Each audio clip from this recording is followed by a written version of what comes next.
Baik, selamat malam. Assalamualaikum warahmatullahi wabarakatuh. Salam sejahtera buat kita semua. Bapak Ibu, hari ini kita melanjutkan mengenai ini ya, security control and services. Jadi kemarin kita membahas mengenai security risk management ya. Nah, di security risk management tentunya kan ada threat, ada vulnerability, kemudian ada tingkat keseringan threat masuk gitu ya. Threat itu bisa mengeksploit vulnerability yang ada di aset. Nah, tentunya kita harus prioritaskan mana aset yang akan ditangani, mana yang mungkin belakangan, yang low priority, mana yang high priority gitu. Nah, kemudian dari resiko yang ada, tentunya kita bisa melakukan setidaknya 4 hal, ya kan kemarin itu. Jadi resiko ada yang diaccept, ya kan, udah diterima aja, ya resikonya kecil gitu kan, ya kita terima aja lah. Jadi kalau misalnya teman-teman flu gitu kan, ya resikonya paling ya kena flu, nggak akan disuntik vaksin flu misalnya. Kemudian kalaupun ada temannya yang flu ya udahlah gitu ya mungkin menghindari dikit. Tapi resiko bahwa kita bisa kena flu kita terima misalnya. Tapi ada juga resiko yang mungkin terlalu besar buat kita, ya kan. Misalnya kalau kita naik motor kita jatuh, kepala bisa pecah gitu kan. Nah, itu resiko yang harus dikurangi. Nah, yang dikurangi itu dengan mitigasi namanya. Nah, mitigasi misalnya kita dengan memakai helm. Artinya pun kalau jatuh nggak sampai cedera berat gitu kan. Nah, itu mitigasi. Ada juga yang resiko yang memang nggak mau sama sekali, nggak mau avoid gitu ya tidak dilakukan. Gitu. Jadi kalau kita memang takut jatuh dari pesawat, ya kita nggak naik pesawat. Instead of naik pesawat, mungkin naik kereta api misalnya. Atau ya resikonya kita transfer. Jadi kalau misalnya kita kena sakit yang parah gitu ya, resikonya kan kalau kita ke dokter bayarnya sekian ratus juta. Nah, untuk supaya resiko itu berkurang, kita transfer ke pihak asuransi. Ya kan? Nah, itu artinya resikonya kita transfer ke pihak asuransi. Pihak asuransi jadinya menanggung atau pihak ketiga. Nah, di sini dari keempat cara memfollow up adanya risiko di kuliah kita yang sebelum UTS ya. Nah, tentunya cara mitigasinya kita sebut sebagai security control di sini ya, security control and services. Nah, ini adalah cara bagi kita untuk mengurangi resiko yang mungkin terjadi terkait dengan threat ancaman yang mungkin bisa mengeksploit vulnerability di aset kita. Jadi caranya ya ini. Secara bagaimana security control and services konsepnya, bagaimana dilakukan, nah itu adanya di kuliah kita hari ini. Nah, teman-teman, kalau melihat cara mengurangi resiko, gitu, nah kita bagi dalam kelompok waktu, gitu ya, time. Kapan sih kontrol ini bisa kita impus, gitu ya. Nah, biasanya kalau berdasarkan waktunya itu ada 3 hal. Jadi ada kontrol yang kita kategorikan sebagai preventive control, ada yang detektif control, dan ada yang responsif control. Nah, di samping waktunya, caranya pun jadi kelihatan lebih beda sebetulnya.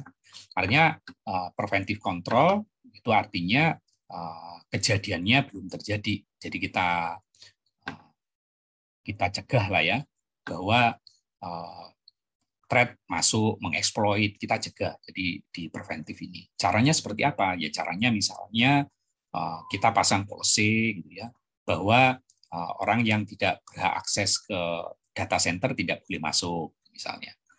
Kemudian ada policy bahwa yang boleh masuk tamu hanya pada jam 8 sampai jam 12 misalnya. Nah, kemudian apalagi ya policy atau pakai password gitu ya. Yang boleh akses ke sini hanya orang yang sudah diidentifikasi berhak masuk.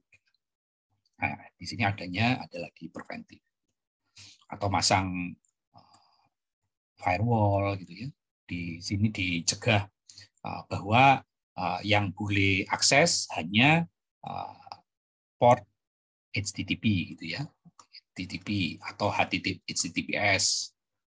Yang lain tidak boleh, misalnya ya.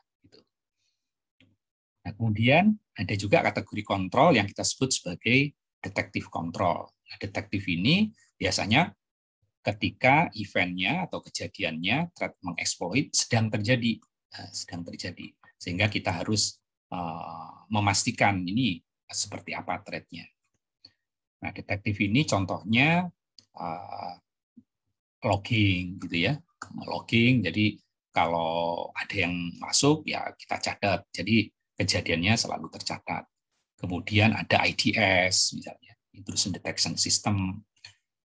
Kemudian ya pada saat berlangsung, kemudian muncul apa ya kamera CCTV yang langsung dimonitor. Jadi ada detektif kontrol. Kemudian kalau yang sudah terlanjur terjadi, nah biasanya kategori kontrolnya kita sebut sebagai kontrol yang responsif.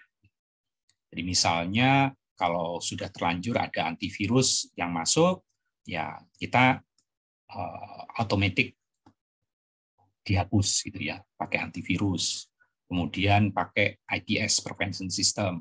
Kemudian ada rollback system. Jadi kalau misalnya udah terlanjur masuk, ya kita rollback ke sistem yang belum kena virus misalnya. Nah, di 3 hal utama ini ya biasanya ya tinggal mana yang kita implementasikan. Ya umumnya karena prinsip di security itu harus in-depth sama multi-layer ya. Ya ini 3-tiganya mestinya diimplementasikan. Nah, di kontrol sendiri kalau kategorinya berdasarkan data yang diproteksi, nah kita bisa melihat kontrol itu pada kondisi state datanya. Nah, umumnya ada 3 juga ya. Jadi kontrol yang kita terapkan pada saat data di storage ya, data at rest. Berarti kan kontrolnya apa misalnya pakai enkripsi ya kan. Jadi sewaktu-waktu datanya hilang pun itu tidak masalah karena orang yang memegang data yang sedang dienkripsi tentunya tidak bisa membukanya tanpa kunci ya. Atau kalaupun dia berusaha membuka kunci tentunya butuh waktu yang lama.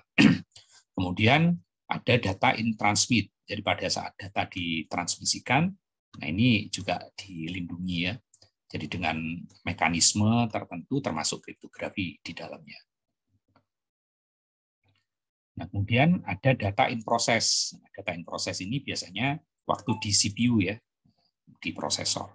Nah, tentunya bagaimana dia diprotect, ya ada mekanismenya, misalnya hanya orang yang punya izin tertentu gitu ya, dengan mekanisme kontrol, mandatory access control atau yang lain. Nah, ini ada beberapa prinsip-prinsip di security control yang biasanya perlu kita perhatikan ya. Jadi ada gimana security control itu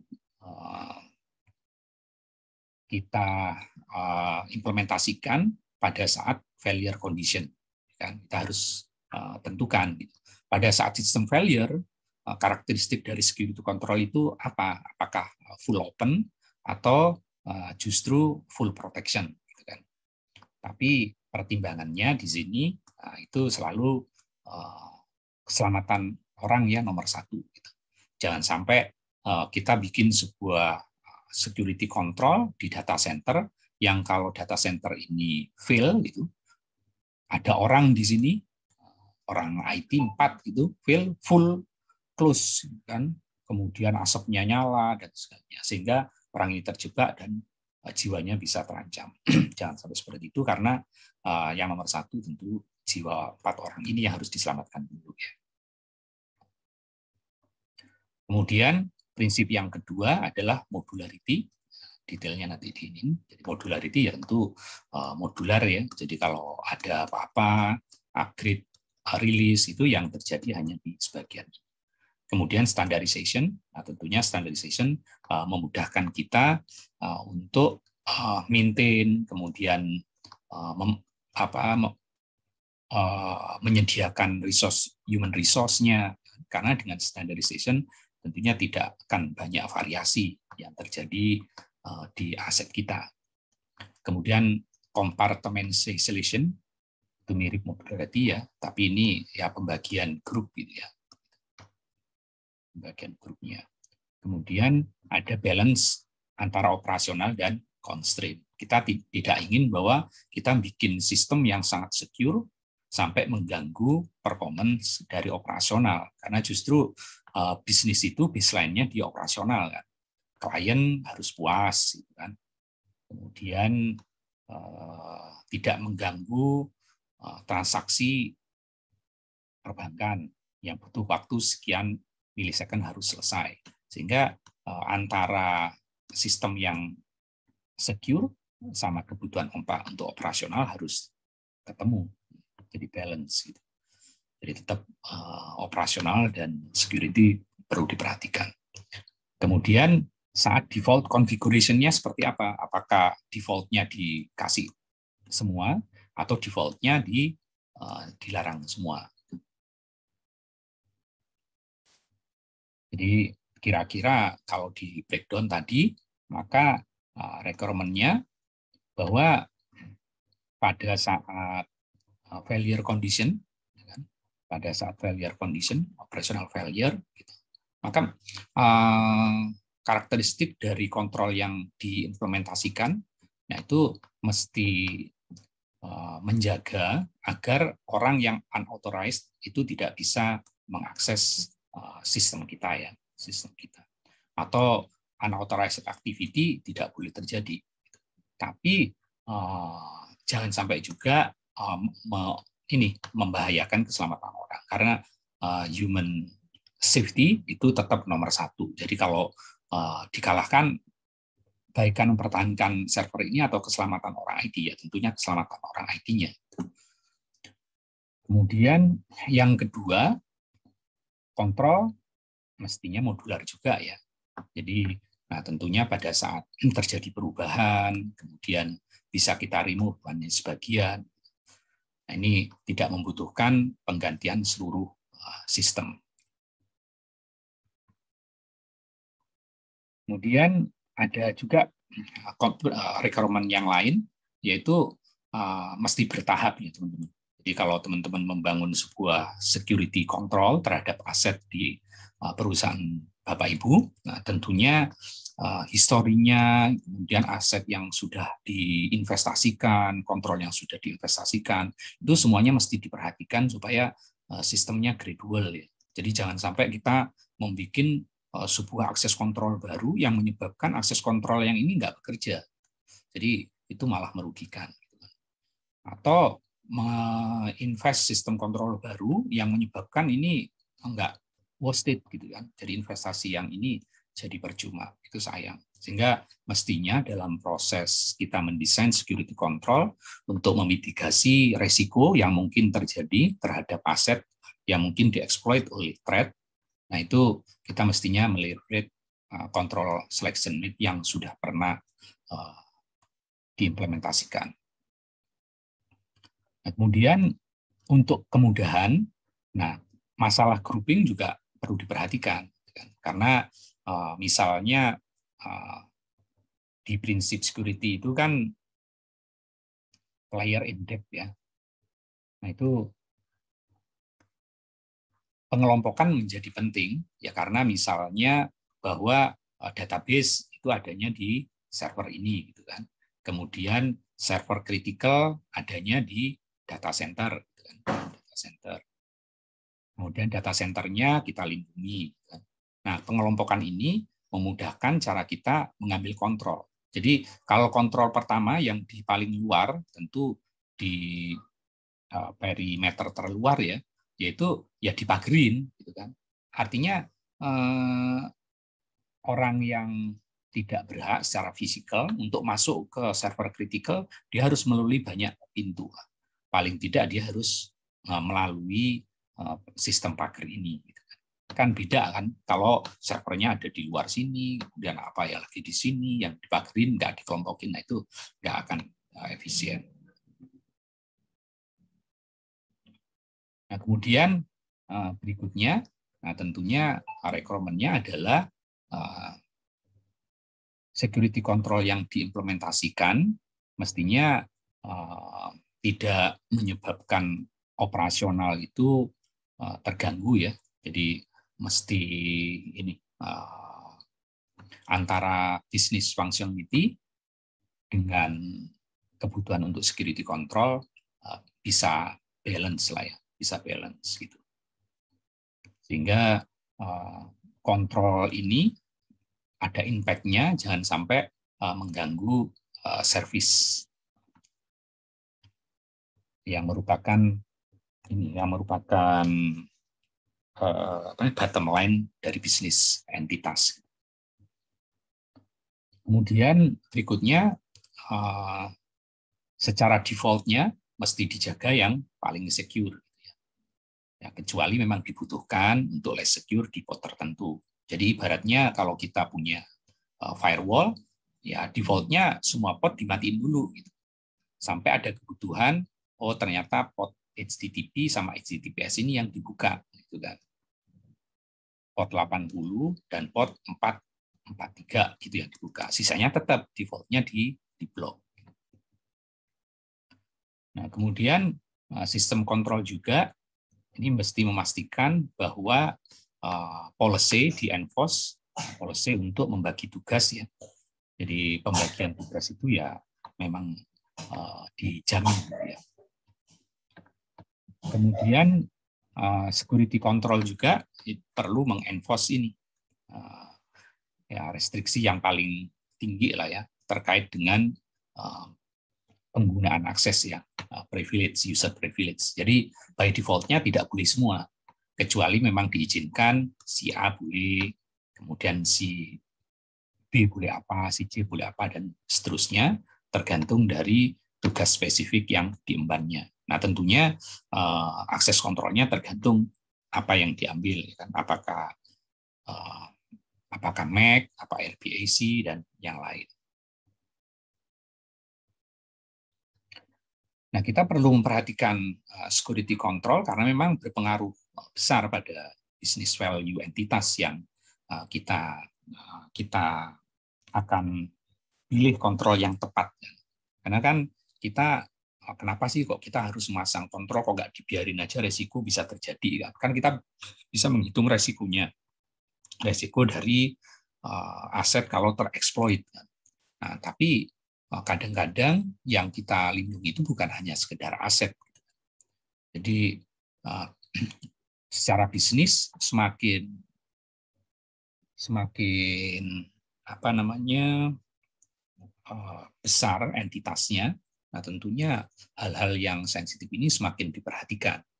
Ya contohnya kayak Facebook misalnya ya, itu secara security-nya aman, kemudian apanya aman gitu kan. Tapi hanya karena datanya digunakan oleh satu entitas di Inggris gitu untuk memanipulasi tanda kutip sebetulnya ya, memanipulasi pilihan gitu, pemilihan.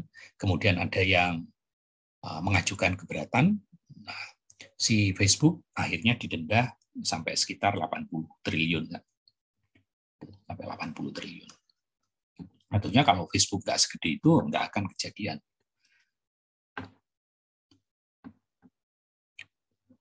Nah, jadi selain itu, security control yang tidak memenuhi atau kurang lah ya kadang-kadang secara regulasi memang nggak boleh. Nah, itu tentu akan ada impact yang serius secara legal.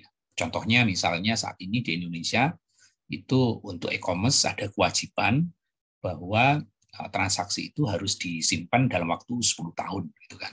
Nah, kalau ada apa-apa tidak dilakukan, tentu menghadapi aspek ini ya, aspek legal. Kemudian ya tentunya kalau kita menerapkan framework tertentu untuk memilih security control apa yang tepat, ya bagusnya memang itu dilakukan, karena memang tidak secara langsung ya, mempengaruhi bottom line dari perusahaan ya, tapi ini bisa dimasukkan, bisa dikaitkan antara punya return on investment ya, karena umumnya perangkat-perangkat security itu kan ya dianggap sebagai cost saja kan, tapi sebetulnya kita bisa justifikasi itu punya keuntungan tertentu lah yang secara finance itu bisa dikalkulasi. Nah, framework tentang kontrol ini ya contohnya NIST ya, kemudian ISO 27002 dan lain-lain. Nah, dari assurance control model kita mengenal sebetulnya ada CIA aja yang utama ya, tapi di buku yang kita refer itu nambahin satu, accountability. Jadi di CIA model, si pertamanya adalah tujuan dari implementasi kontrol ini adalah menjaga confidentiality dari aset data tentunya ya, kemudian menjaga integritasnya, integrity, dan menjaga availability-nya.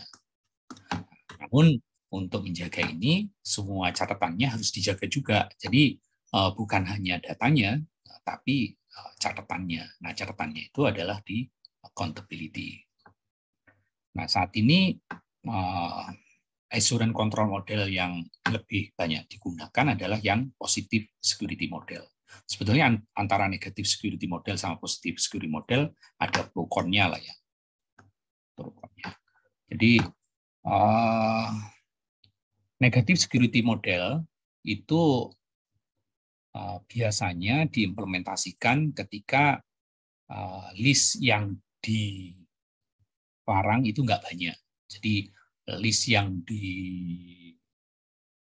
allow itu yang lebih banyak. Jadi lebih banyak variasi lah yang di allow. Tapi yang dilarang hanya sedikit. Contohnya ketika kita masuk ke bandara ya. Nah, itu kan semuanya diperbolehkan masuk kecuali orang yang memang dilarang oleh negara untuk bepergian ke luar negeri. Nah, itu biasanya negative risk control. Dulu juga kayak gitu di router ya, biasanya negative security model yang diimplementasikan. Jadi by default semuanya di allow di ACL kecuali yang tidak boleh. Misalnya yang tidak boleh HTTP FTP gitu ya. Terus apalagi gitu kan. Karena aplikasi bisa banyak memanfaatkan banyak port. Tapi sekarang beda karena hampir semua aplikasi di internet server itu bisa menggunakan HTTP atau HTTPS, maka sebetulnya yang variabel yang dilarang, yang diperbolehkan itu lebih simpel, sehingga by default semuanya dilarang, kan? Semuanya dilarang kecuali yang diperbolehkan. Nah itu adalah positive security model. Sama kayak di aplikasi, kalau kita lihat di ATM, ya kan, semua aplikasi tidak diinstal kecuali aplikasi yang memang dibutuhkan ya untuk ATM itu. Itu adalah positive security model. Nah, di access control model kita mengenal ada 4 sebetulnya ya yang utama ya, tapi ada tambahan 1 biasanya di API. Nah, akses control model ini adalah akses kontrol ketika seseorang sudah diautentikasi bisa memiliki akses kepada aset gitu, aset information ya, atau data. Nah, biasanya 4 hal ini itu ada mandatory access control atau MAC, kemudian ada discretionary access control, ada DAC, kemudian ada role based access control RBAC, sama ini namanya sama ini RBAC juga, tapi yang rule based access control. Nah, yang tambahannya adalah content based access control. Nah, teman-teman bisa mendalami ini dan banyak yang menjelaskan, tapi secara prinsipnya mandatory access control ini adalah prinsip kayak yang diterapkan di pemerintahan di US. Kan? Setiap data itu sudah di-assign klasifikasinya, klasifikasi dan kategorinya. Jadi classification-nya misalnya tiap data sudah harus di-assign oleh administrator ya, bahwa data ini katakan secret, kemudian data ini less secret ya, less secret. Kemudian yang ini public. Tapi kategorinya harus ada kategori. Jadi tiap data ini punya dua ini, klasifikasi dan kategori. Kategori misalkan secret untuk angkatan darat, kan? Yang data berikutnya secret untuk angkatan laut, secret untuk angkatan udara, gitu kan? Kemudian kalau ada orang yang akses ke sini, katakan orang angkatan darat, gitu kan? Tapi dia punya klasifikasi yang boleh akses data A yang classified, gitu kan? Maka dia itu ya hanya bisa akses ke data tertentu. Dan tiap user nggak bisa merubah ini karena diatur oleh admin ya, administrator. Ini yang diimplementasikan di pemerintahan US contohnya. Berikutnya adalah discretionary access control. Nah, kalau yang ini, jadi memang perubahan ini di-assign oleh administrator, tapi implementasinya itu udah level OS, operating system. Nah, kalau di discretionary access control, ini yang nggak terlalu strict seperti di mandatory access control ya. Jadi ini diserahkan ke OS, tapi tiap user itu punya akses penuh untuk mengatur filenya itu siapa saja. Apakah untuk dirinya boleh delete, boleh execute, boleh apa, kemudian untuk grupnya boleh apa, untuk user umum boleh apa gitu. Ini yang biasanya di OS kayak di Linux gitu kan. Nah, kita kan ada tandanya tuh sebagai user, sebagai group, sebagai apa. Nah, biasanya read, write atau execute ya. Execute. Nah, ini kita sebut sebagai discretionary access control. Nah, ada lagi yang role based access control, berarti akses kita ke aset informasi atau data ditentukan oleh role kita. Kita sebagai apa? Contohnya di perbankan. Itu kan ada yang dia sebagai teller, kan? Dia sebagai teller,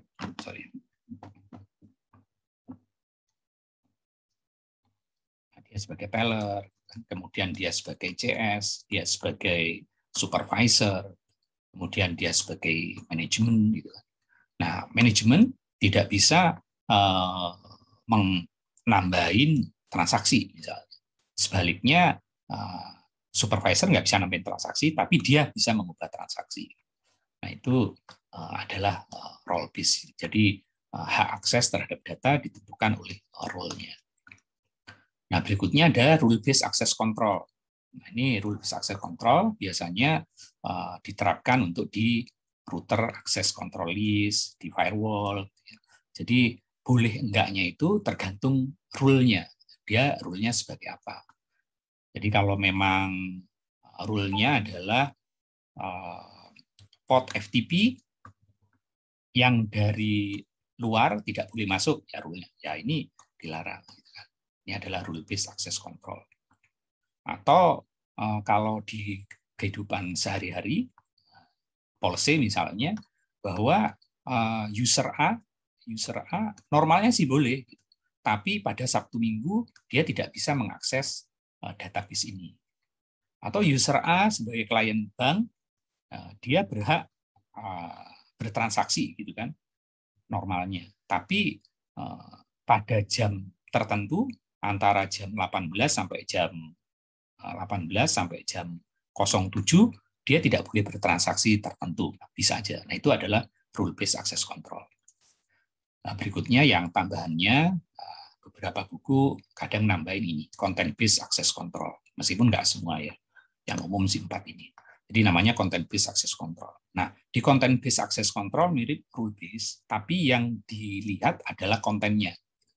Jadi misalnya yang dilihat itu kita punya filter, akses ini terserah dari IP berapapun dari ini, tapi kalau mengandung metadata pornografi misalnya, ini dilarang.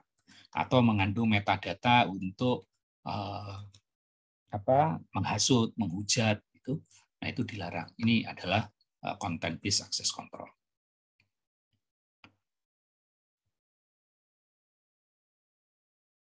Nah, di kontrol itu, mekanisme kontrolnya biasanya barengan dengan security service ya. Security service. Jadi di security service ini ada beberapa ya. Jadi ada namanya communication inspection, kemudian communication validation, ada communication filtering, ada policy enforcement, ada session management, kemudian ada event monitoring, ada vulnerability management, kemudian ada authentication, authorization, auditing atau logging, kriptografi, dan resilience. Nah, ada juga sebetulnya non-repudiation, tapi sebetulnya non-repudiation itu kombinasi dari ini ya, authentication, authorization, kriptografi, sehingga dia tidak dikategorikan sebagai service yang berdiri sendiri. Nah, di communication inspection misalnya, kita bisa melihat di perspektif OSI layer, sebetulnya yang diinspeksi layer berapa sih? Misalnya kita menginspeksi IP-nya, atau TCP-nya, atau UDP, gitu ya. Nah, itu yang kita inspek. Kemudian kita pastikan bahwa kalau memanfaatkan jaringan publik, internet misalnya, antara headquarter dengan remote, kita pastikan ini pakai VPN atau tunnel, gitu ya, sehingga channelnya kita encrypt. Gitu. Kemudian dipastikan juga di perusahaan, misalnya ada email, gitu ya. Nah ini email-email yang masuk ya dipastikan bahwa ini udah virus free, gitu kan. Ya. Jadi ada mekanisme untuk mendeteksi ada tidaknya malware yang masuk ke jaringan corporate. Atau kalau di personal, di komputer kita itu sudah biasanya sudah kalau kita pakai Windows atau iOS ya, ada hospice IDS biasanya, atau hospice firewall ya. Jadi biasanya secara default ini di-enable ya, sehingga kalau ada apa-apa, dia bisa mendeteksi adanya malware atau tidak. Gitu. Nah, kita juga bisa menginspeksi secara pasif ya, misalnya lewat NMS atau Network Operation Center, atau ya lewat tool yang lain, Sniper misalnya. Contohnya Wireshark atau yang lain ya. Nah, kita bisa menginspeksi traffic, kemudian mendeteksi anomali event, kan? Atau ada alert tertentu ya, kalau jaringan putus itu kan pasti ada alertnya yang dikirim oleh SNMP ya, SNMP trap gitu ya ke NMS. Nah, berikutnya yang untuk menjaga tadi sebetulnya tujuan CIA kan, ini ya communication-nya divalidasi. Nah, contohnya ada paket-paket yang ukurannya sangat kecil ya kan, tapi banyak gitu ya. Ada ukuran yang melebihi yang bisa apa istilahnya itu di defragment ya, di defragment. Ya berarti ukuran paketnya kita bisa lihat, kan? Mungkin headernya, field size-nya. Kemudian ada nggak value-value yang aneh, misalnya di header, kan? Ada yang sync, kemudian ada fin dan lain-lain kan. Nah ini ketika proses handshaking terjadi normal nggak, kemudian pada saat pemutusan koneksi atau pada saat di tengah jalan ada nggak yang tidak sesuai gitu ya. Kemudian mungkin sessionnya juga perlu divalidasi, karena sessionnya apakah random ataukah memang sekuennya harus mengikuti pola tertentu. Nah, kemudian paketnya mesti kita cek integritasnya ya. Ya mekanismenya tentu di tiap-tiap layer gitu, atau di aplikasi dengan SHA misalnya. atau hash, mekanisme hash yang lain. Kemudian mungkin format umum pasti ada baseline-nya ya. Mungkin header organisasi siapa saja yang boleh berkirim email ke kita, gitu kan. Nah itu bisa dicek atau divalidasi. Nah di communication juga bisa kita filter menggunakan firewall ya. Yang difilter itu tadi misalnya kita menerapkan positif model ya. Jadi semuanya by default dilarang kecuali yang diperbolehkan. Misalnya yang diperbolehkan hanya 2 lah ya, atau hanya HTTPS misalnya port 443 gitu kan. Ya kalau 2 mungkin 80 atau kalau 3 mungkin karena di kita ada DNS mungkin port 53 juga di allow juga bisa.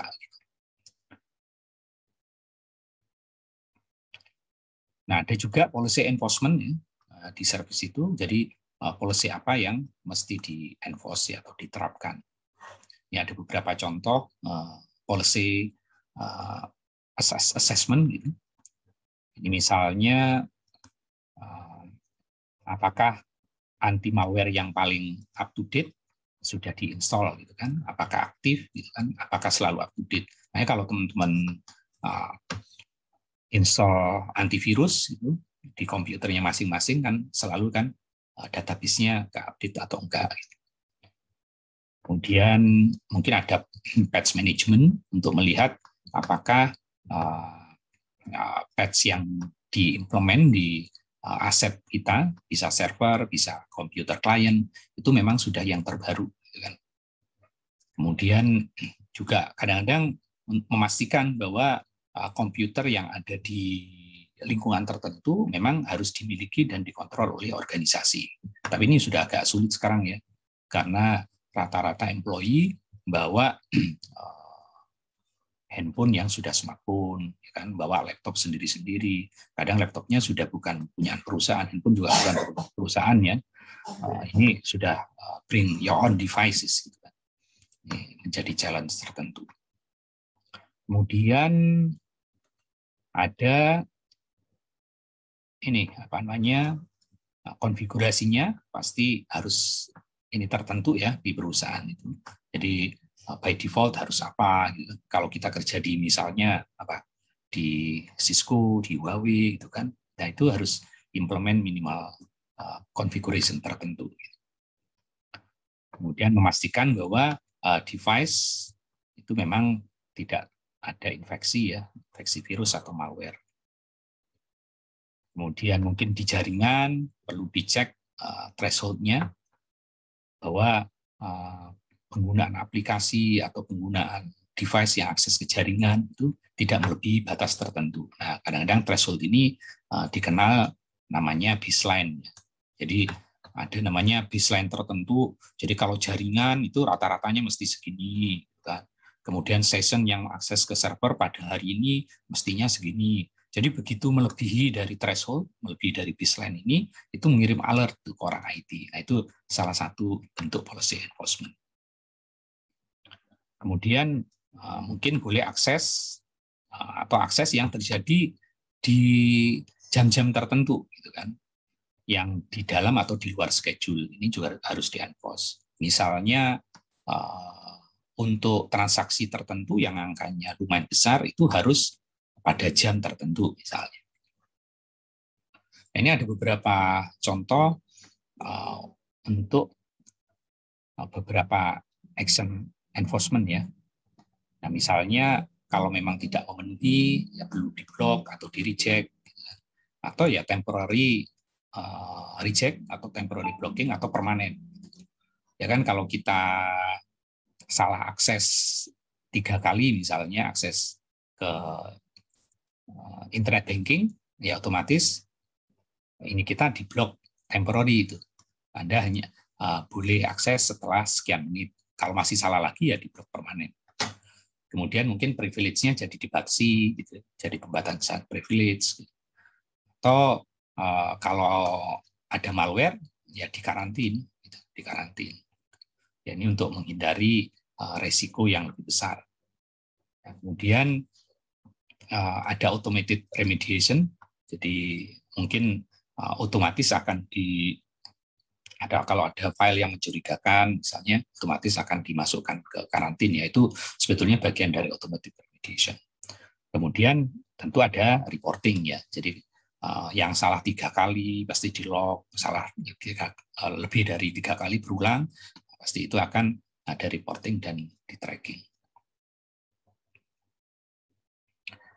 Nah, salah satu yang juga perlu di consider ya, ketika kita ingin mengurangi risiko dari threat yang mungkin mengeksploit aset kita, nah itu terutama untuk aplikasi modern saat ini ya yang menggunakan HTTP atau HTTPS ya. Nah itu di dalamnya kan ada session ya. Jadi yang akses ke server itu kan ada sekian session. Tiap orang juga kadang-kadang buka browser banyak ya. Sessionnya sekian banyak. Nah sistem ini mungkin bisa memanage session yang terjadi gitu ya. Jadi misalnya dari device yang masuk ke jaringan yang diprovide oleh Telkom IndiHome atau MyRepublik atau Biznet, nah itu bisa dibatasin tuh maksimal sessionnya sekian, gitu kan? Karena kalau lebih dari ini mungkin ini dimanfaatkan untuk distribusi akses ini untuk tujuan lain, gitu ya. Atau di server sini kalau kongkarnya lebih dari sini, ini mungkin ada usaha untuk flooding misalnya ya, atau DOS gitu ya. Nah, sehingga mungkin masalah concurrent session juga perlu diperhatikan.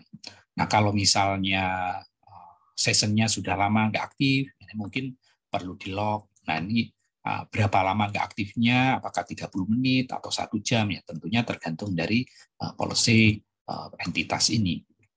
Kemudian kalau sudah lebih dari sekian jam, mungkin otomatis sessionnya akan di-terminate. Nah, kemudian masalah session ID cycling seperti apa. Nah, di sini untuk session management, kadang-kadang kan kita akses resource UI gitu kan. UI itu kan punya banyak aplikasi ya. Kalau teman-teman lihat kan kadang-kadang akses Siak NG, kemudian akses emas, kemudian akses lib UI, kemudian akses apalagi lah banyak.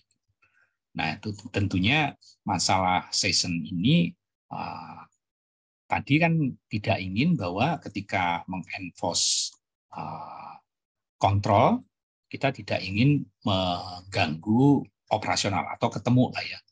Jadi ya salah satunya dengan cara SSO. Karena dengan SSO, meskipun pindah resource ini, kita bisa di-track sebetulnya. Session kita masih bisa akses resource yang lain. Nah, kemudian di services yang lain, kita mengenal juga authentication ya, salah satu services. Nah, di authentication itu merupakan bagian dari AAA ya, authentication, authorization, dan accounting. Nah, di authentication khususnya adalah mengidentifikasi, mengautentikasi user apakah memang berhak untuk masuk. Berikutnya kalau sudah berhak, maka kita authorize untuk mengakses aset apa saja, dan kita audit dan kita accounting. Nah, ini beberapa faktor authentication, ada single factor, ada multiple factor ya, tapi ada beberapa yang berkembang termasuk where you are gitu ya. Tapi secara umum 3 ini ya, ada something you know, ada something you have, something you are. Nah, minggu depan mungkin kita akan lebih membahas masalah akses AAA ini. Something you know tentunya sesuatu yang kita ketahui, contohnya password, kemudian PIN, paraphrase, kemudian personal information yang lain. Something you have ya yang kita punya, misalkan smart card, token devices, dan lain-lain. Something you are ya apa adanya kita, misalnya ini biometrik biasanya, contohnya retina, iris, gitu kan, face, kemudian fingerprint. Kan. Nah biasanya komponen dari authentication infrastructure, ini ada beberapa ya. Biasanya melibatkan identification and authentication policy and procedure. Jadi policy-nya seperti apa, prosedurnya seperti apa untuk masalah identification dan authentication. Apakah menggunakan biometrik plus token, ataukah menggunakan apa, itu masuknya di policy and procedure. Kemudian ini user identification and authentication-nya. Kemudian device-nya apa, device yang digunakan untuk ini, apakah token, apakah peralatan yang dipasang di pintu, apakah handphonenya pelanggan. Kemudian bagaimana mengidentifikasinya, manajemennya seperti apa, kemudian autentikator manajemennya, kemudian autentikator feedback, dan juga cryptographic module authentication-nya.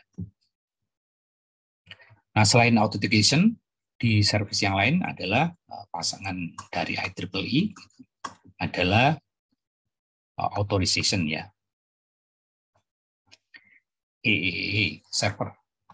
Jadi authentication, sekarang authorization. Nah, authorization kalau memang sudah diidentifikasi, ada user yang terauthorize, maka tinggal dia berhak untuk akses data apa saja. Nah, ini yang dikenal tadi, ketika dia sudah diidentifikasi, maka dia di-authorize menggunakan model kontrol apa.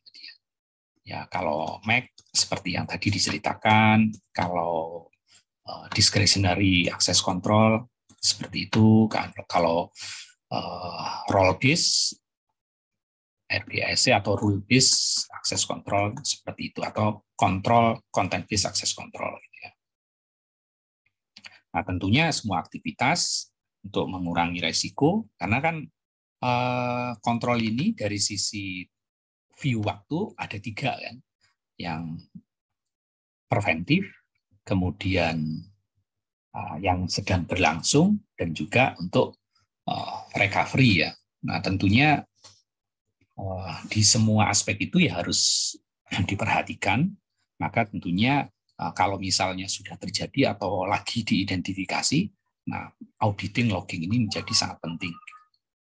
Nah, ini standar logging yang biasanya perlu di-include-kan itu adalah salah satunya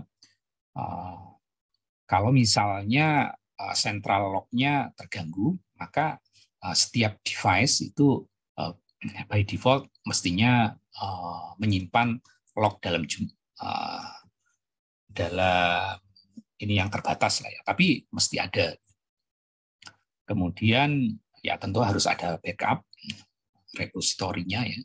Kemudian yang di log itu mungkin informational level atau yang setara dengan itu. Masalah administrative activity di log, kecuali mungkin yang data yang sensitif tentu nggak boleh di log ya, seperti password, kemudian personal identifiable information, kemudian account number, and so on. Karena ini bisa disalahgunakan juga, gitu kan. Jangan-jangan si attacker nyerang lognya justru mereka dapat dari sini. Nah, ini yang nggak boleh di log. Kemudian logging mestinya di-enable untuk semua device, semua sistem, semua appliance ya. Kemudian mesti di timestamp, karena tanpa timestamp akan sulit nanti untuk menghubungkan satu log dengan log lainnya. Nah, biasanya secara otomatis dilakukan oleh CM. Kemudian mungkin event source-nya ini ada di log entries.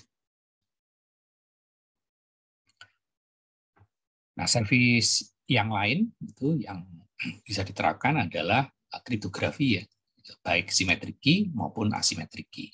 Biasanya symmetric key ini diterapkan untuk kriptografi yang sering lah ya, heavy gitu, atau bulk data.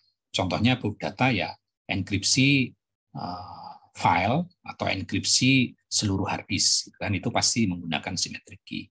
Kemudian mengenkrip session, Jadi sessionnya kan bisa lama ya, bisa menit. Data yang masuk di session itu kan bisa banyak, bisa data teks, bisa image, bisa video, gitu ya. Nah biasanya session ini dienkrip menggunakan symmetric key. Tapi masalah bagaimana kunci itu dideliver, nah itu distribusi kuncinya diserahkan ke asymmetric key. Jadi biasanya asymmetric key ini hanya mengenkrip bagian kecil, ya, karena biasanya agak lambat tapi krusial ya. Jadi dia yang dienkrip itu biasanya kunci, gitu ya, kunci dari yang digunakan untuk enkripsi symmetric key.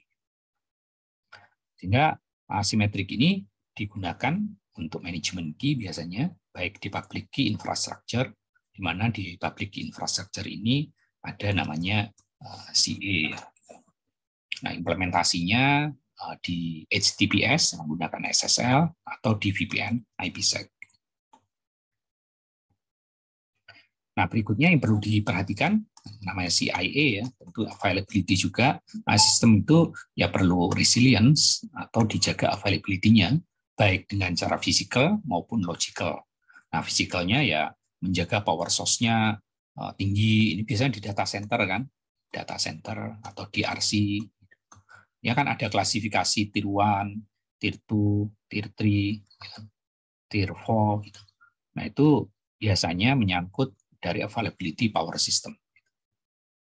Nah, tentunya semua komponen yang physical ya harus redundant, kan? Backbone-nya mungkin ke dua akses yang berbeda, termasuk listriknya. Kalau di DC-DRC biasanya lebih ke listrik.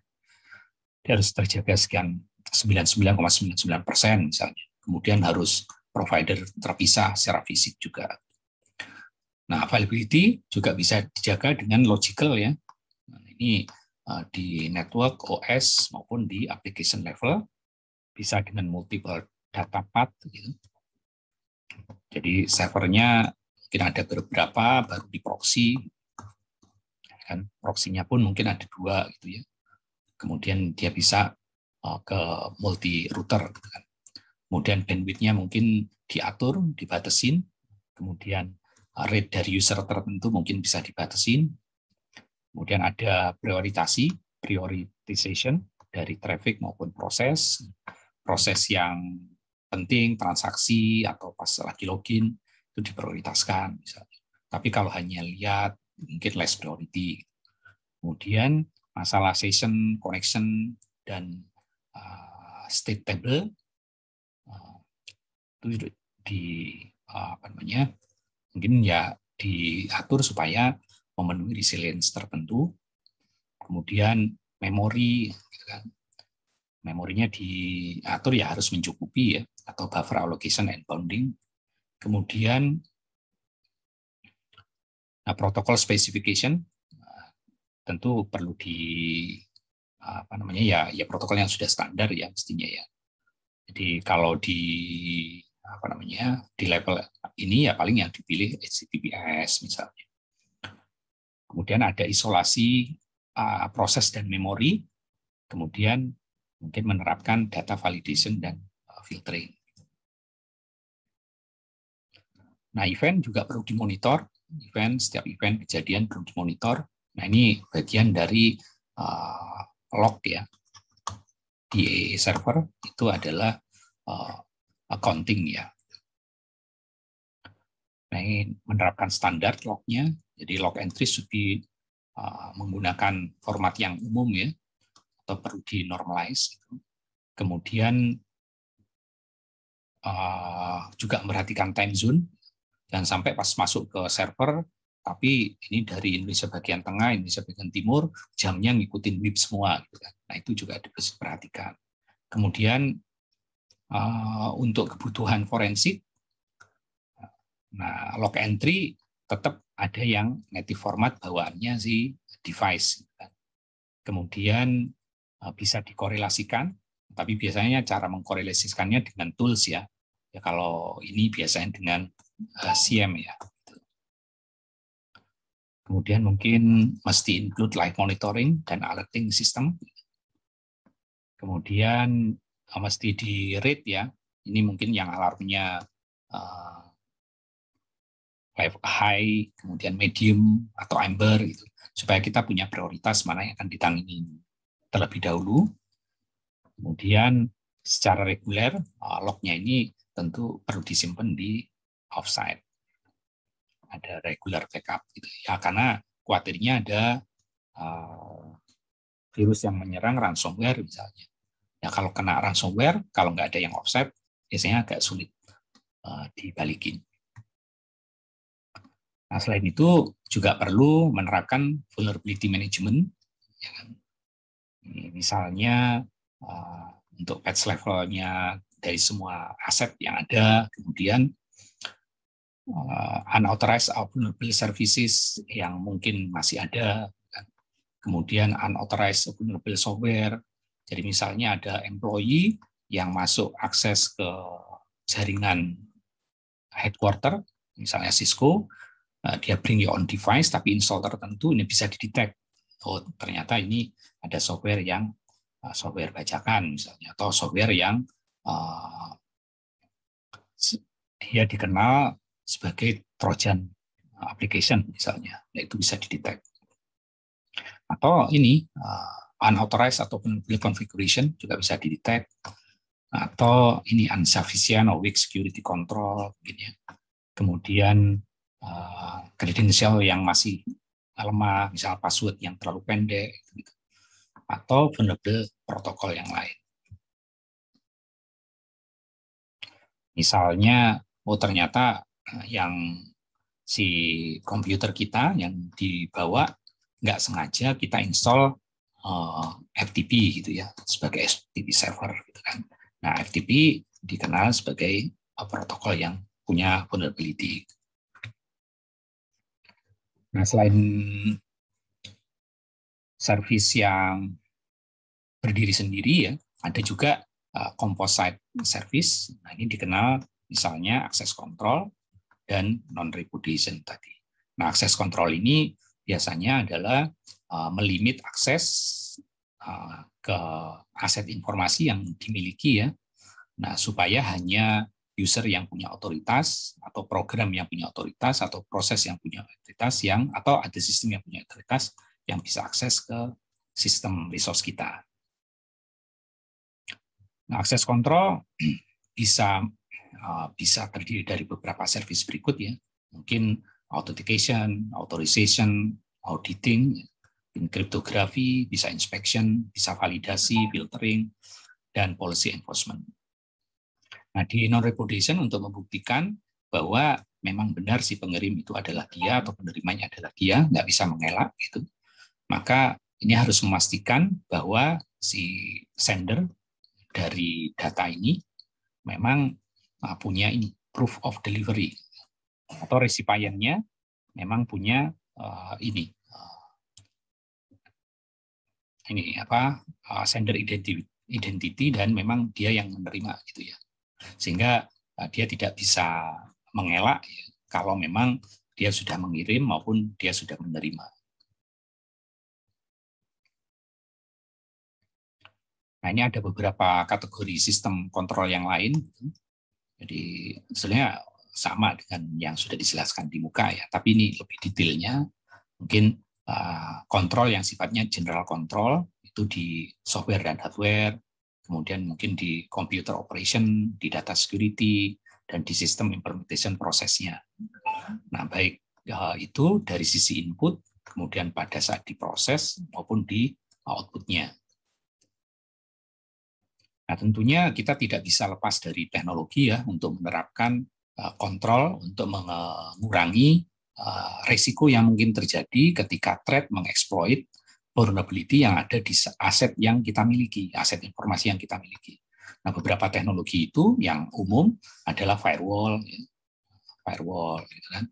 Bisa kita tempatkan di zona bentuk DMZ di sebelum maupun sesudah web server ya. Kalau memang web servernya ada di fasilitas kita, kecuali ada di fasilitas cloud ya. Kemudian bisa intrusion detection system, baik yang IDS host IDS maupun yang network IDS ya. Nah, kalau di corporate mungkin bisa menerapkan host IDS untuk di masing-masing PC, server, tapi di jaringan juga mereka bisa menetapkan itu. Kemudian pasti install antivirus ya, untuk memastikan bahwa aplikasi, proses itu bebas dari malware. Kemudian ada mungkin Wi-Fi Protected Access Specification. Nah, juga menerapkan public key encryption supaya pertukaran kunci, nah itu memang bisa dilakukan ya. Nah, prinsipnya public key encryption menggunakan dua kunci pasangan ya, ada yang public key-nya dan ada private key-nya. Nah, public key-nya ini yang disimpan di CA, di PKI ya, Public Key Infrastructure. Tapi private key-nya selalu hanya kita yang menyimpan. Jangan sampai private key-nya juga di-generate oleh orang lain, masalahnya kan. Di-generate oleh sistem, sehingga kita dapat key-nya kita simpan di sini, private key-nya itu yang rawan.